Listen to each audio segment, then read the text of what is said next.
그 당시 국제적인 분위기에 따라서 모스크바 3국 외상회의에서는 우리나라 정부 수립 문제를 논의하고 있었습니다. 모스크바 3국 외상회의는 1945년 12월 16일부터 12월 26일까지 진행이 되었습니다. 그리고 의견의 일치를 본 그 결과를 12월 27일 날 발표했습니다. 그러자 12월 27일 날 우리나라에서는 동아일보에 모스크바 3국 외상회의의 결과가 기사로 실렸습니다.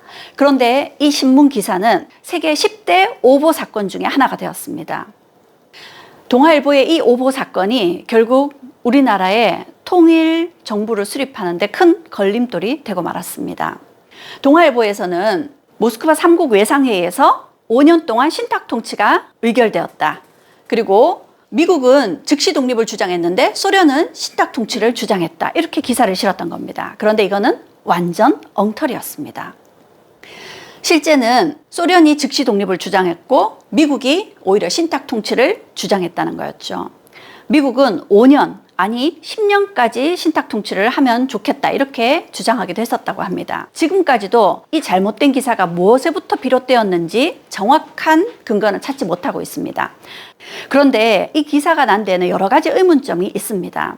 그 당시 모스크바 3국 외상회의가 12월 26일 날 의견의 일치를 받고 12월 27일 날 정오에 발표를 했습니다. 모스크바의 정오면 우리나라면 12월 27일 밤이 되거든요.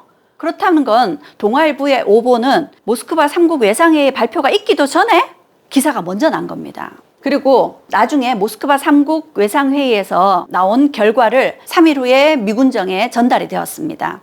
그 내용을 살펴보면 첫째, 조선민주주의 임시정부를 수립할 것. 둘째, 이를 위해서 미소공동위원회를 개최할 것. 세 번째, 신탁통치 협약을 작성해서 조선 민주주의 임시정부가 수립되는 데 도움을 주고 경제적인 지원을 협의할 것. 이런 내용들이 적혀 있었던 거죠. 사실 이 협의 내용에서 가장 중요한 건 우리가 정부를 수립하기 위한 임시정부를 수립한다는 것이었습니다. 그런데 신탁통치가 먼저 사람들의 마음을 상하게 했던 거죠. 우리가 35년간 식민통치에서 이제 막 벗어났는데 또다시 신탁통치라니, 많은 사람들은 모스크바 3상회의의 결과를 자세히 보려고도 하지 않고 신탁통치 반대 시위로 들끓었습니다.